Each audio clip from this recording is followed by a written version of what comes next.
काफूर के सैन्य अभियान 1306 से 13 वर्ष 1306 में चगताई खानते के मंगोल आक्रमण को विफल करने के लिए अलाउद्दीन ने काफूर के नेतृत्व में पंजाब में एक सेना भेजी।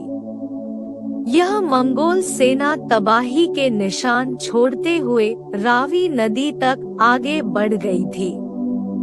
मंगोल सेना में 3 अलग-अलग टुकड़ियां शामिल थी, जिनमें से प्रत्येक की कमान कोपेक, इकबालमंद और ताइबू के पास थी।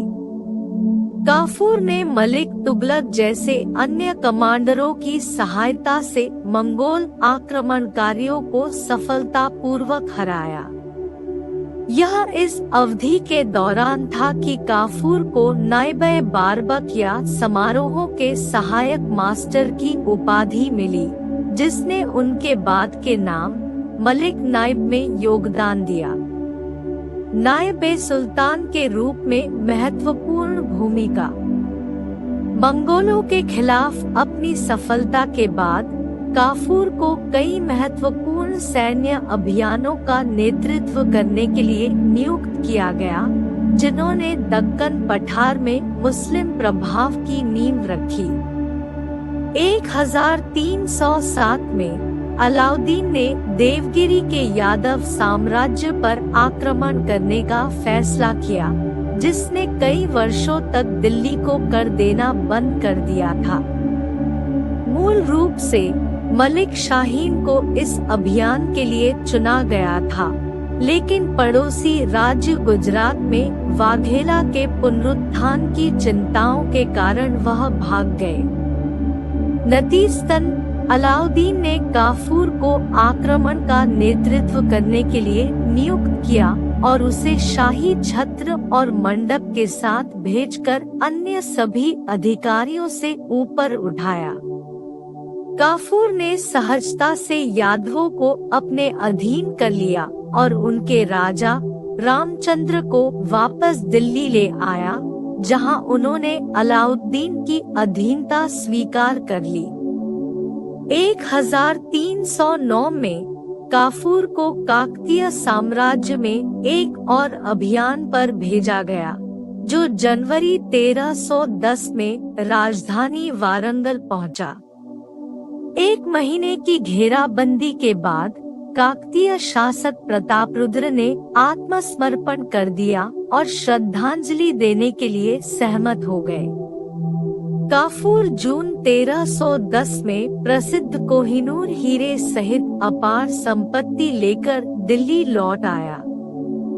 दक्षिणी भारत की समृद्धि से प्रोत्साहित होकर काफूर ने अलाउद्दीन से वहां एक अभियान शुरू करने की अनुमति मांगी।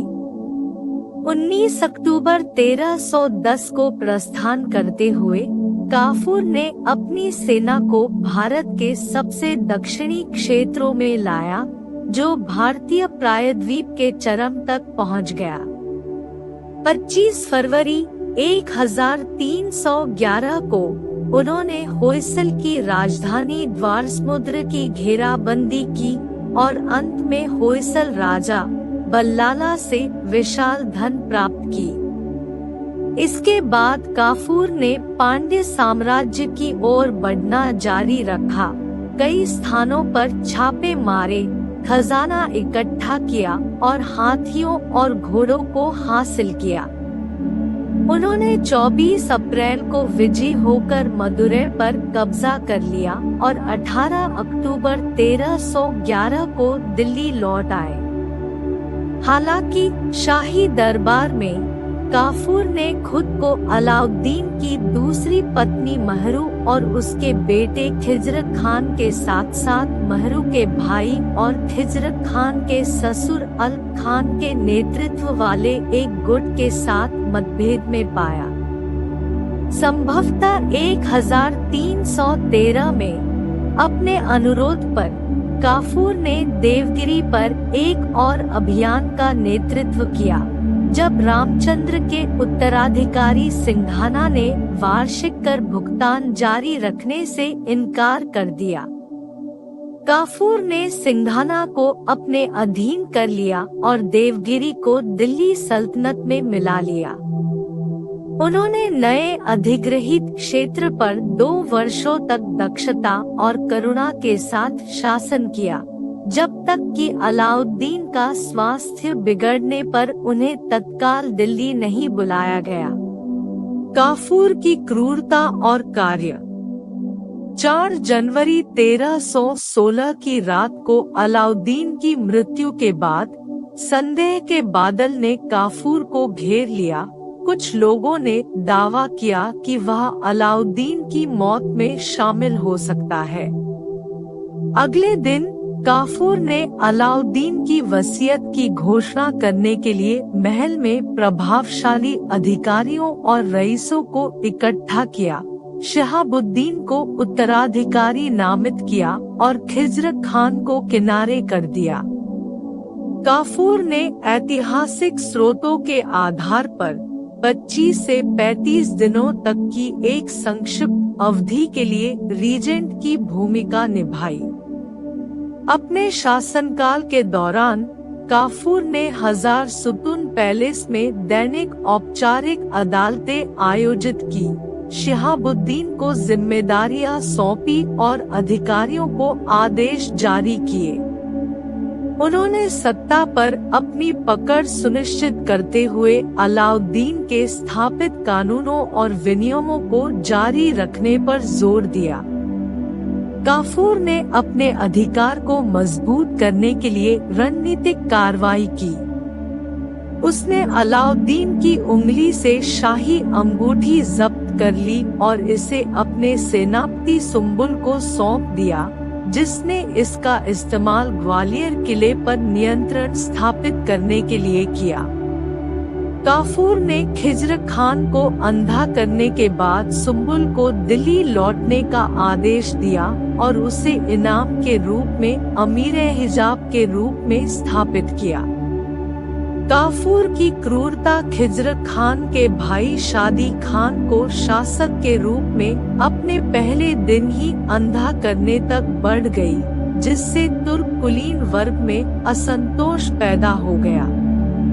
इन उपायों के अलावा काफूर ने अलाउद्दीन की वरिष्ठ रानी मलिकाए जहां की सारी संपत्ति जब्त कर ली और उसे ग्वालियर किले में कैद कर दिया। उसने अलाउद्दीन के दूसरे बेटे मुबारक शाह को भी कैद में डाल दिया। अपनी स्थिति को मजबूत करने के लिए काफूर ने अलाउद्दीन की विधवा और शहाबुद्दीन की मां झट्यपल्ली से शादी की, संभवतः अपने शासन को वैध बनाने के साधन के रूप में। विशेष रूप से काफूर को गुजरात में अलप खान की हत्या से उत्पन्न चुनौतियों का सामना करना पड़ा, जिसके कारण विद्रोह हुआ। उन्होंने इसे दबाने के लिए कमाल अल-दीन गुर्ग को भेजा, लेकिन कमाल अल-दीन की गुजरात में मृत्यु हो गई। इसके बाद काफूर ने देवगिरी के गवर्नर ऐन अल-मुल्क मुल्तानी को अपने सैनिकों के साथ दिल्ली बुलाया। बाद में मुल्तानी ने गुजरात के राज्यपाल की भूमिका निभाई और विद्रोह को दबाने में लग गए। काफूर की हत्या और उसके परिणाम।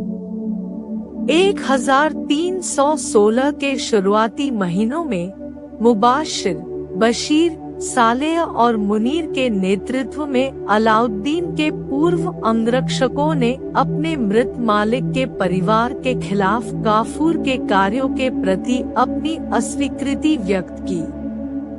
उन्होंने मामले को अपने हाथों में लेने का फैसला किया और काफूर की हत्या की साजिश रची। जैसे ही काफूर को अपने खिलाफ साजिश का संदेह हुआ, उसने मुबश्शिर को अपने क्वार्टर में बुलाया। अलाउद्दीन के समय से ही सशस्त्र मुबश्शिर ने अपनी तलवार से काफूर को घायल कर दिया और उसके साथी कमरे में घुस गए। उन्होंने तेजी से काफूर का सिर काट दिया और उसकी रक्षा करने की कोशिश करने वाले 2 या 3 द्वारपालों से भी निपटा। काफूर की मृत्यु के बाद उसके हत्यारों ने मुबारक शाह को मुक्त कर दिया, जिसे बाद में नया शासक नियुक्त किया गया।